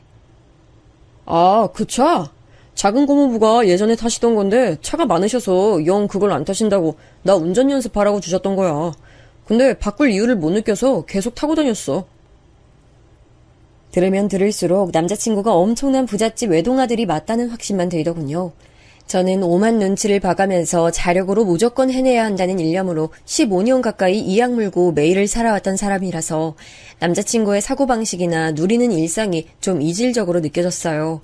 남자친구와 슬쩍 거리를 두게 됐는데요. 그러자 안달이 나고 마음이 조급해졌는지 되려 남자친구는 저에게 결혼 이야기를 꺼냈습니다. 자기가 무조건 많은 걸 해주겠다고 하더군요. 저는 과연 그토록 잘 사는 집안에서 외동아들을 굳이 저 같은 여자에게 붙여줄까 싶어서 아무런 감흥도 처음엔 없었습니다. 그런데 남자친구가 저와 상의도 없이 저하고 찍은 사진을 자기 엄마에게 전송한 거예요. 그러더니 금세 답변을 받았는데 제가 좀 얼떨떨했습니다. 어머님께서 사진으로 제 얼굴을 보시더니 이렇게 말씀을 해주셨어요. 아가씨가 인상이 아주 좋네. 왠지 모르게 끌리는 이미지라고 할까? 시간 되면 데리고 집에 밥 먹으러 들러. 엄마가 맛있는 걸로 차려놓을게. 말만 하면 돼. 칭찬에 이어서 초대까지 받자 이게 꿈인지 생시인지 분간이 안 갔죠. 저도 남자친구를 통해서 어머님 사진을 봤는데 관광지에 들른 기념으로 찍힌 사진이라 얼굴이 가까이서 나오진 않았지만 부드러운 분위기를 가지신 분이라는 것만은 확연히 알 수 있었어요. 그리고 어딘가 포근한 듯한 느낌이 전해졌죠. 저도 모르게 남자친구의 집에 가볼 용기가 생겼어요. 이런 분이라면 빈말로 그렇게 구신 게 아니라 정말 마음씨가 따뜻하실 듯 싶었거든요. 시간이 좀 흘러 3달 정도가 지났을 때 저는 날짜를 잡고 남자친구와 함께 그 본가에 방문했어요. 아버님께서는 급한 용무가 있으셔서 안 계실 예정이었지만 저는 오히려 잘 됐다 싶더라고요. 양친 모두 계시면 아무래도 부담스러우니까요. 부잣집 본가로 향하게 됐으니 저도 만반의 태세를 하고서 출발했네요. 남자친구 차를 타고 함께 도착한 곳은 무려 용산 한남동에 위치한 대저택이었습니다. 인터넷 뉴스나 유튜브 정보로 뜨면 그런 곳에서나 볼 수 있는 100억짜리 부잣집 대저택이요. 정말로 그런 게 제 눈앞에 실제하니까 가만히 있어도 압도당하는 기분이 들더라고요. 어느 정도 각오를 다진 뒤에 온 상태였는데도 심장이 벌렁거렸습니다. 전용 주차장이 있어서 차고의 문이 자동으로 스르르 열렸는데 마치 갑자기 영화 속으로 들어온 듯한 느낌이었죠. 살면서 이런 경험을 하게 될 줄은 몰랐다는 생각이 들면서 헛웃음까지 짓고 말았는데 그런 저를 보며 남자친구가 손을 꼭 잡아줬어요. 긴장할 필요 없어. 걱정할 일도 전혀 없고. 우리 엄마는 그저 맛있는 밥 한 끼 너에게 선사해주고 싶으신 거니까 그렇게 생각해주면 돼. 알았지? 아버진 일정이 늦게 끝난다고 하셨으니까 도중에 들이닥치지는 않을 거야. 그래, 알았어. 혹시 오빠가 나보다 더 긴장한 거 아니지?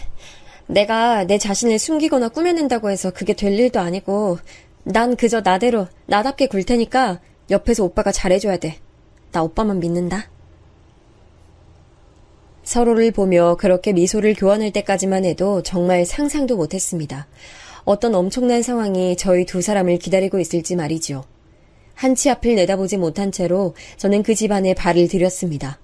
저도 모르게 탄성을 삼켜야만 했어요. 전에 대학 다닐 때 들었던 강의에서 과제로 영화 감상문을 내주는 바람에 봤던 영화가 있었는데 거기 주인공이 엄청 부자였거든요. 그런데 그 주인공이 살던 집하고 엄청 비슷하게 생겼더라고요. 으리으리하기보다는 고풍스러웠고 정제되어 있는 분위기라는 게 있었습니다. 저는 집안 풍경에서도 격식이라는 게 흘러나올 수 있다는 걸 이때 처음 체감할 수 있었죠. 오빠, 솔직하게 말하자면 내가 머릿속에서 상상해본 것보다 집이 훨씬 더 좋다. 세상엔 정말 잘 사는 사람이 많고 훌륭한 집에서 사는 사람이 많다는 감상이 드네. 실감이 안 나서 마치 내가 세트장에 와 있는 것 같다. 와, 이런 곳에서 매일 살면 기분이 어때? 그렇게 말해주니까 왠지 민망하다. 우리 엄마가 실내 인테리어에 관심이 많으셔서 집안 이곳저곳도 직접 꾸미신 거거든. 이따가 한번 네가 우리 엄마한테 이런 거 알려달라고 해봐. 분명 엄청 반색하시면서 너한테 설명 많이 해주실 거야. 아, 정말? 아, 무척 센스가 좋으신 분이구나. 사실 나도 소품 두고 꾸미고 배치하고 이런 거 엄청 좋아하는데 왠지 공통점이 있는 것 같아서 괜히 친근하네. 저는 어머님에 대한 이야기를 들으며 높은 천장과 집안 곳곳에 배치되어 있는 장식물을 쳐다봤어요. 촌스럽게 굴고 싶진 않았는데 저도 모르게 그렇게 되더라고요. 차림새를 보아하니 여기서 일하시는 분인 게 틀림없는 아주머니께서 저희에게 다가와 주셨어요. 안내해 주신 방향을 따라 이동하자 거실이 보였습니다. 남자친구가 웃으며 제게 말했어요. 집에 거실이 3개인데 여기가 첫 번째야. 나머지는 천천히 구경하면 돼. 거실이 3개?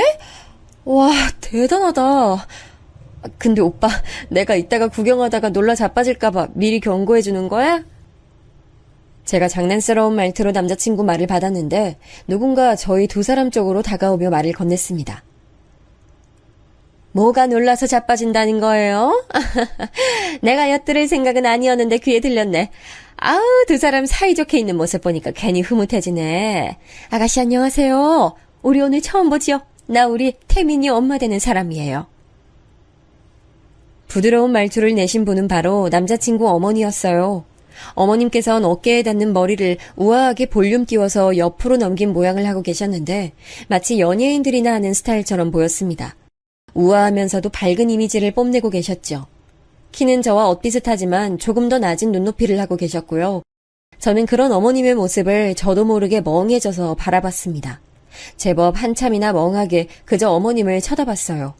그러다 제 옆에서 남자친구의 당황한 숨소리가 들려오자 아차 싶어서 얼른 꾸벅 인사했죠. 아, 안녕하세요. 너무 아름다우셔서 저도 모르게 빤히 쳐다봤네요. 죄송합니다. 저는 태민이 오빠 여자친구 남민지라고 합니다. 엄마, 우리 민지 귀엽죠? 내가 전에 민지한테 엄마 사진 너무 멀리서 찍은 걸로 보여줬었나 보다. 엄마가 이렇게까지 아름다운 미인일 줄은 몰랐던 거지. 근데 민지는 그런 이유로 놀랐다 치고 엄마는 반응이 왜 그래요? 갑자기 표정이 엄청 굳어 보이는데 어디 편찮으세요? 남자친구가 걱정스러운 소리를 낼만 했어요. 그도 그럴 게 어머님께서는 순식간에 안색이 파리해진 상태였거든요. 갑자기 얼굴에 핏기가 싹 가신 모습으로 어머님께서는 저에게 이런 질문을 하셨습니다. 민지? 본인 이름이 민지예요? 아주 흔한 이름인데 거기에 성까지 남이라고 한다면 흔한 조업은 아닌데 어떻게 남민지라는 이름이... 게다가 우리 태민이하고 4살 차이라고 들었으니까 그럼 나이도 똑같은데? 그건 질문이라기보단 혼잣말에 가까웠는데 어머님께서는 무척 혼란스러운 표정을 하고 계셔서 저도 당황했습니다. 자연스레 남자친구하고 시선을 교환했지요. 저희 둘 다 이게 무슨 상황인가 싶었거든요. 저는 제 이름이 결코 특이하지 않은 만큼 어머님께서 아는 사람하고 제 이름과 나이가 똑같겠거니 이런 1차원적인 짐작만 했습니다. 어색함을 달래보려고 손으로 머리를 쓸어 넘기면서 웃었는데요. 그 순간 저를 바라보시는 어머님의 눈빛이 한층 더 혼란스러워지는 거예요. 왜 그러신지 여쭤보려고 했는데 어머님의 다급한 음성이 저보다 빨랐습니다. 잠깐만. 내가 혹시 아가씨 손을 좀 볼 수 있을까요? 방금 거기 손등에 무슨 자국이 있었던 것 같은데. 네? 이거요. 이거 제가 어렸을 때 다쳤던 자국인데요. 화상을 입었는데 저는 너무 어려서 그 순간이 기억도 안 나요.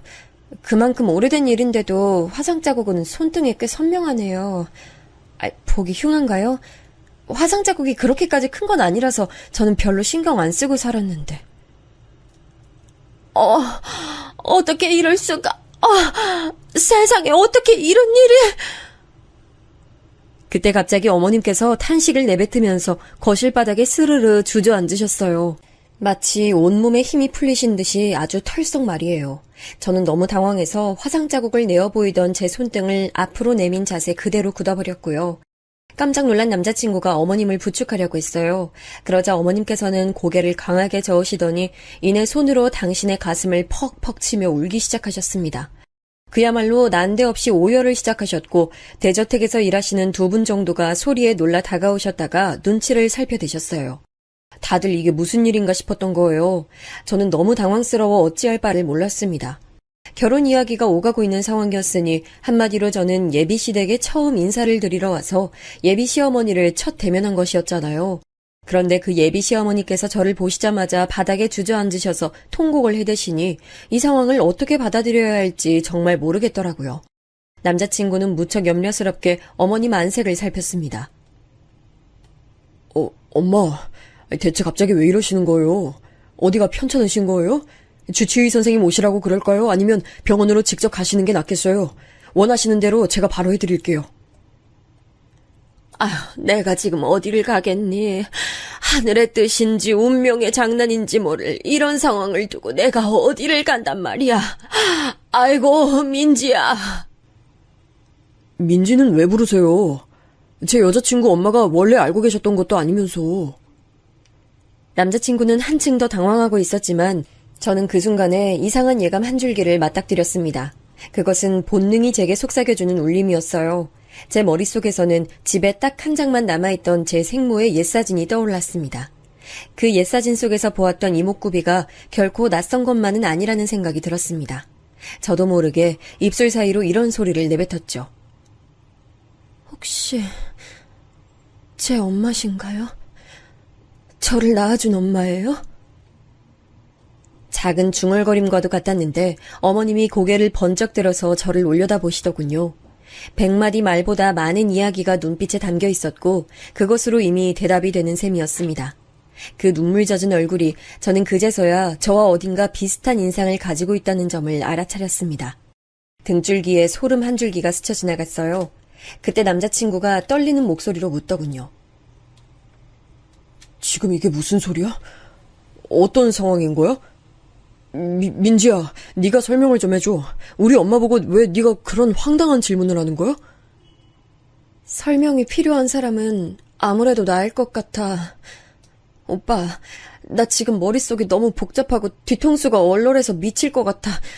이거 진짜 말이 안 되는 건데 내가 아주 어린 나이였을 때 나 버리고 떠나셨다는 내 진짜 생모 말이야.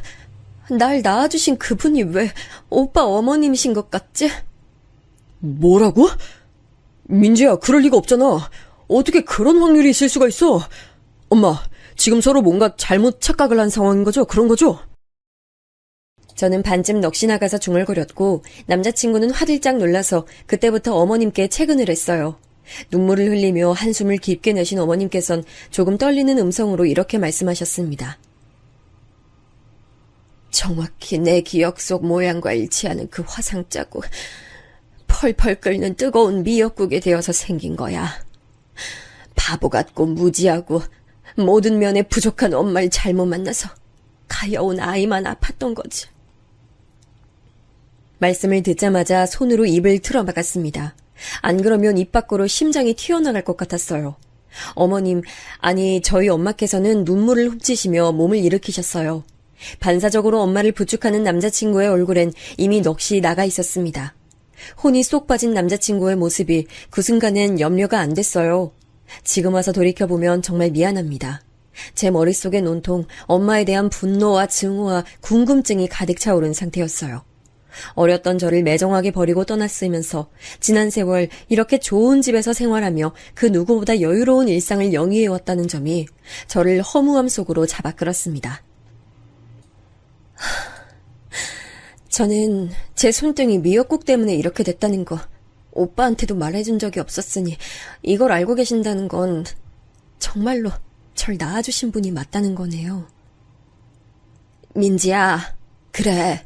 틀림없이 너는 내 딸이고 내가 낳았어. 내 배로 품어서 낳은 내 소중한 딸, 어떻게 세상에 나 이런 식으로 다시 만날 수가 있니? 너무 놀랍고 당황스럽고 그 이전에 너무 감격이 들어서 내가 어떻게 해야 할지 모르겠다. 오빠 통해 들으셨죠? 저는 밑으로 나이 차이가 꽤 나는 동생이 있는데 이복 동생이라고요. 제 엄마는 친엄마가 아니라 새엄마라고요. 저는 재혼가정 자식이라고요. 네, 저한텐 새엄마가 계시고요. 결코 녹록지 않은 가정환경에서 자라왔어요. 저는 집에서 이방인이었거든요. 늘 그랬죠. 저는 진짜로 피가 섞인 자식이 아니기 때문에 남일 수밖에 없다는 소리를 들었어요. 저보다 동생을 언제나 편애해 오신 아빠는 단 한 번도 제 편인 적이 없으셨고요. 정말 투정하고 싶지 않은데 이게 어쩔 수가 없네요. 재혼을... 그래, 네 아빠가 바로 재혼을 했었겠구나. 너무 고통스러웠기 때문에, 그리고 너를 위해서라도 내가 절대로 거기 소식엔 촉각을 안 기울이고 살았기에 세세한 것까진 몰라. 정말 미안해. 혹시 네 아빠가 재혼한 상대가 안희영이라는 여자니? 네, 제 새엄마 성함 안희영인데요. 그건 왜 물어보세요? 어떻게 알고 계세요? 그보다요, 어린 딸 내팽개치고 본인 인생 즐겁게 살고 싶어서 떠나신 걸로 알고 있는데 아주 성공하셨네요. 저를 버리신 건 엄청나게 탁월한 선택이셨던 것 같아요. 이렇게 호의호식하면서 남부러울 것 하나 없이 사시는 분이니 그 옛날에 버리고 떠나온 짐덩어리 어린 딸 자식 같은 건 지난 세월 동안 별로 생각나신 적도 없었겠네요. 뭔가에 홀린 듯이 그런 말을 와다다 내뱉고는 갑자기 참담한 기분이 들어 등을 돌렸습니다. 그러고 나니 다시 뒤를 돌아보지 못하겠더군요. 저를 바라보고 계시는 엄마라는 존재를 마주한다는 것이 숨막히는 버거움으로 다가왔어요. 저는 결국 그대로 뛰기 시작했고 도망치듯이 신발을 찾아 신고 밖으로 나갔습니다. 곧장 남자친구가 따라와서 저를 잡더라고요. 민지야, 잠깐만. 나 솔직히 지금 이 상황이 어떻게 된 일인지 받아들이기 힘들고 어려운데 네가 이렇게 가버린 걸 붙잡지 않을 수가 없어. 너 이대로 가면 난 어떡하라고. 우리 엄마는 정확하고 자세하게 대화를 나눠보면 안 될까? 뭘 어떻게 해야 정확하고 자세하게 된다는 거야. 오빠, 나 낳아주신 분이 그분이 맞다고 그러잖아. 오빠가 너무 존경하고 애정을 다하는 오빠의 엄마 되시는 분이 바로 나를 낳으시고 매정하게 버리고 떠나셨던 바로 그분이라고 하는데 지금 이것보다 더 어떻게 정확하고 자세하게 상황을 정리할 수가 있는 거야. 무슨 말이 더 필요해? 저는 반쯤 제정신이 아닌 상태로 거의 악다구니를 쓰며 남자친구에게 말을 했어요. 그러자 남자친구도 본인도 저를 잡아둘 명분이 없었는지 한숨을 쉬며 고개를 떨구더군요. 저는 그렇게 그 집을 벗어나려고 했습니다. 이 벅찬 상황에서 도망치는 것만이 유일한 해법처럼 느껴졌어요. 정원을 가로지르려던 그때 저를 잡아챈 건 나지막한 목소리였습니다. 민지야, 엄마가 미안해. 뭐가 됐든 그냥 엄마가 전부 다 미안해. 그러니까 엄마하고 얘기 좀 나눠주면 안 될까? 엄마라고 칭하지 말라고 하면 그렇게 할게. 나 그냥 우리 민지를 잘 알고 있는 아줌마 할게. 제발 이대로 가지 말고 우리 대화 좀 하자. 너한테 해줄 얘기가 아주 많고 너한테 듣고 싶은 것도 너무나 많아. 그러세요? 그러신 분이 왜 지난 긴 세월 동안 저를 한 번도 안 찾아오셨어요? 아니, 그보다 애초에 저를 왜 버리고 떠나셨어요? 그렇게나 노래가 좋았고 춤이 좋았고 남자가 좋으셨어요? 아빠는 바람나서 떠난 아내 빈자리 채우시느라 온갖 마음고생 다 하셨는데 정작 그 바람나서 떠나신 분은 성공적인 재혼까지 해내셨다니 세상에 인과응보 같은 건 없나 봐요. 저는 빈정거리고 말았습니다. 예고도 없이 마주하게 된 엄마 앞에서 저는 더 이상 홀로 풍파를 견뎌내온 단단한 사회인이 아니었어요. 그저 가슴속 깊숙한 곳에 저를 버리고 떠난 엄마에 대한 원망을 눌러담아온 철이 덜 든 아이일 뿐이었습니다. 그런데 엄마께서 난데없이 놀라운 이야기를 꺼내드셨어요. 바로 그렇기 때문에 너와 꼭 얘기를 나누고 싶은 거야. 내가 너를 버렸다고? 바람이 나서 내가 눈에 넣어도 아프지 않을 내 새끼를 버리고 떠났던 거라고? 누가 그래? 누가 그딴 헛소리를 너한테 짓거려? 보나마나 네 아빠라는 그 작자 아니면 그 집안 인간들이었겠지? 저 버리고 떠나셨던 거 맞잖아요. 왜 아니신 것처럼 그런 식으로 말씀하세요? 아니야. 절대로 아니야. 하늘에 대고 맹세하는데 나는 남편의 상습적인 바람과 지독한 유흥, 시댁 사람들이 똘똘 뭉쳐서 나를 괴롭히고 못살게 군 걸 이겨내지 못한 나약하고 바보 같은 사람이었지만 결코 내 딸을 버리고 불순한 이유로 떠난 사람은 아니었어. 가수 생활했었던 나를 시댁 사람들은 딴따라 출신이라고 멸시하고 괴롭혔고 남편이란 작자는 여러 여자들 만나며 유흥 즐기고 다녀서 내 속을 문드러지게 만들더니 그래도 그거 다 참으면서 인내해줬던 나를 향해 이혼하고 꺼져달라는 소리를 냈었지. 잠깐만요. 이혼 얘기를 먼저 꺼낸 사람이 아빠였다고요? 제가 알고 있는 얘기와는 너무 달라도 다른데 어떻게 그런 일이... 아빠는 본인이 이혼당하신 거라고 말씀했어요. 안희영, 그 여자를 만나더니 마치 세뇌라도 당한 것처럼 나와 이혼을 갑작스럽게 종용하더구나. 내가 오죽하면 그 이름 석자를 알고 또 기억하고 있을까? 그 여자가 나를 쫓아낸 셈이었어. 시댁 사람들은 그 기회 빌미 삼아서 나를 쫓아내고 싶어 했어. 조용히 사라지면 어린 딸만큼은 부족함 없이 집안 지원으로 잘 키워준다고 그러길래 나는 피눈물 흘리는 심정으로 이혼 서류에 도장 찍을 수밖에 없었어. 당시 나는 너를 잘 키워낼 미천도 능력도 자신감도 없었으니까. 그렇게 쫓겨나듯 이혼 당하신 거였다고요? 그렇다고 쳐요. 그러면 왜 저를 안 찾아오셨어요? 한 번쯤 소식을 알려주실 수도 있었잖아요. 연락하거나 찾아오면 반드시 가만 안 둘 거라고, 그 보복은 네 딸이 당할 거라고 엄포를 놓았던 게 결코 안 잊혀졌어. 그리고 나는 스트레스가 당시 너무 심했는지 몸에 이상 증상이 나타나서 병원 신세를 오래 져야만 했어. 우연히 지금의 남편과 인연이 닿은 이후로는 미국에 가서 장장 10년 동안 살기도 했었고, 그러다 보니 너무나도 핑계지만 내가 너를 찾아갈 수가 없었어. 나중엔 잘 살고 있는 너의 일상에 갑자기 내가 나타나는 게 방해가 될까봐 두렵고 걱정돼서 그러지를 못했어. 엄마께선 순도 100%의 진실만을 말씀하셨어요. 떨리는 눈동자와 그보다 더욱 떨리고 있는 어깨가 그걸 뒷받침하더라고요. 거기까지 듣고 나자 저는 할 말이 없어졌습니다. 이 기가 막힌 운명과도 같은 인연의 굴레에 탄식만이 나올 뿐이었죠. 안으로 들어가서 마저 이야기를 나누자는 엄마의 요청을 저는 거절할 염두가 나지 않았고 깊은 생각에 잠긴 표정이 된 남자친구와 함께 다시 집 안으로 들어섰습니다. 대저택에는 응접실까지 따로 있더라고요. 영화 속에서나 보던 그런 공간에서 엄마와 마주 앉았어요. 저는 이 믿을 수 없는 상황을 그제서야 머릿속에 차분히 늘어놓고 정리를 해가며 엄마의 말씀을 들었고 저 또한 제가 살아온 이야기를 거의 다 해드렸어요. 제 이야기를 들으시는 동안 엄마께선 눈시울을 붉히시기도 하셨고 웃기도 하시고 화를 참는 표정이기도 했죠. 아주 어렸을 때 잠깐 몇 년 같이 살았을 뿐이고 오랜 세월이 흘러 지금 겨우 이렇게 다시 뵙게 된 것인 뿐인데도 희한하게 저는 금세 엄마에게서 친밀함을 느꼈어요. 이야기를 경청하실 때 지으시는 표정이나 반응이 정말 놀라울 정도로 저와 닮아 있었거든요. 이래서 피는 못 속인다는 말이 있는 거구나 싶었습니다. 제가 그토록 마음속에 담아두고 원망하면서도 한편으론 그리워했던 엄마라는 존재가 이런 분이라는 것에 저는 감사하기도 했어요. 긴 대화가 끝나고 응접실 밖으로 나오자 남자친구가 저를 맞아줬습니다. 엄마, 나 민지 데려다주고 올게요. 다녀와서 봬요. 그래, 잘 바래다주고 집에 돌아와서 그때 우리 얘기 나누자. 남자친구와 엄마는 착 가라앉은 말투로 대화를 나눴죠. 이제 남은 관건은 저와 남자친구의 관계예요. 하지만 저는 갑작스럽게 저를 낳아주신 엄마를 이런 식으로 마주치게 됐다는 사실만으로 벅찼기 때문에 그날 더 이상 어떤 대화도 남자친구와 나누고 싶지 않았어요. 배려심 있고 눈치 빠른 남자친구는 차에서 한마디 안 하고 저를 목적지에 내려주었죠. 누구 하나 먼저 그러자고 한 것도 아니었지만 저희 두 사람은 생각을 정리하는 시간을 가졌습니다. 남자친구의 친모와 저의 생모가 동일 인물인 상황이었으니 반드시 생각 정리가 필요했어요. 남자친구는 저를 진심으로 사랑했고 저도 그 마음의 깊이까지는 스스로 정의 내릴 수 없지만 애정을 가지고 있는 것만은 진심이었습니다.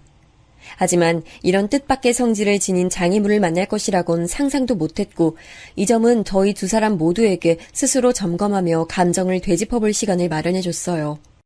이윽고 저는 남자친구와 따로 자리를 만들어 만났는데 제가 그 본가에 가서 엄마를 마주치게 된 것으로부터 꼬박 한 달이 되던 시점이었습니다.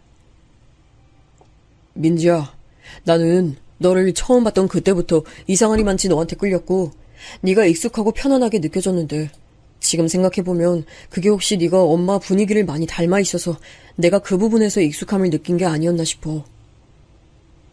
내가 생각하고 있던 부분 속 시원하게 말해줘서 고마워, 오빠.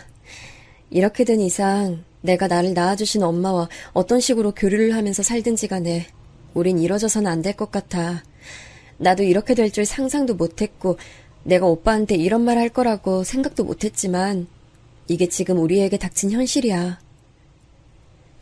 제가 덤덤하게 말을 하자 남자친구는 차마 입을 열지 못하고 눈물을 글썽거리며 고개만 끄덕였어요. 그 순간이 제 남자친구로서 마지막이었네요. 그 후로는 제게 있어 아주 가깝고도 먼 오빠가 됐습니다. 슬프긴 했지만 미련은 없었어요.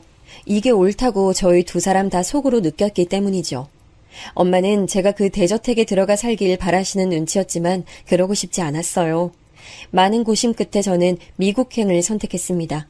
한껏 눈치만 보면서 스스로 이방인이 된 것 같은 느낌 받으며 그렇게 살았던 시절이 있었기에 저는 강박적으로 혼자 힘으로 보란듯이 성공하겠다는 목표가 있었는데 한 번쯤은 그런 것과 상관없이 초점을 멀리 두고 제 인생을 바라보고 싶더라고요. 엄마가 10년 정도 미국에서 지내신 전적이 있었고 아직 기반을 그곳에 두고 계셨기에 머무를 도시와 집을 고르는 데는 망설임이 필요하지 않았습니다. 날씨가 좋고 습도가 높지 않은 멋진 도시에서 저는 새로운 일상을 보내기 시작했고 이곳엔 엄마가 종종 오셔서 며칠씩 저와 시간을 함께 보내세요. 참 신기한 게 함께 있으면 대화거리가 떨어지더라도 침묵이 길어지더라도 그게 어색하지 않더라고요. 모든 게 자연스러워요. 이게 혈연이고 모녀지간인 것 같아서 정말 스스로도 아주 신기합니다.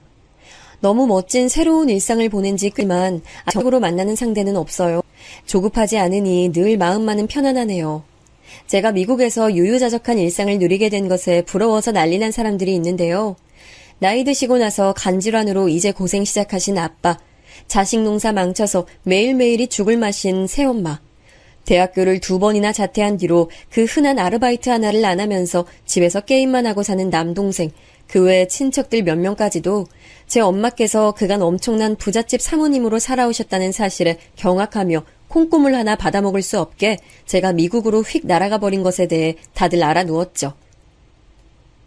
아유, 그 못난 사람.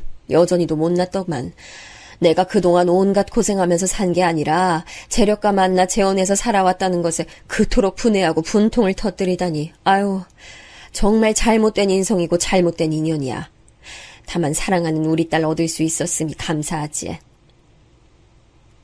몸도 편찮으신데 배알 뒤틀리는 소식까지 겹쳐 몸져 누우신 아빠를 저는 돌아보지 않기로 했습니다. 그들과는 상관없는 저의 인생을 앞으로 더욱 멋지게 펼쳐나갈 거예요. 말하지 않아도 이제 서로를 이해하고 있는 엄마라는 존재가 계셔서 무척 든든하기 때문에 무서울 것은 하나도 없네요.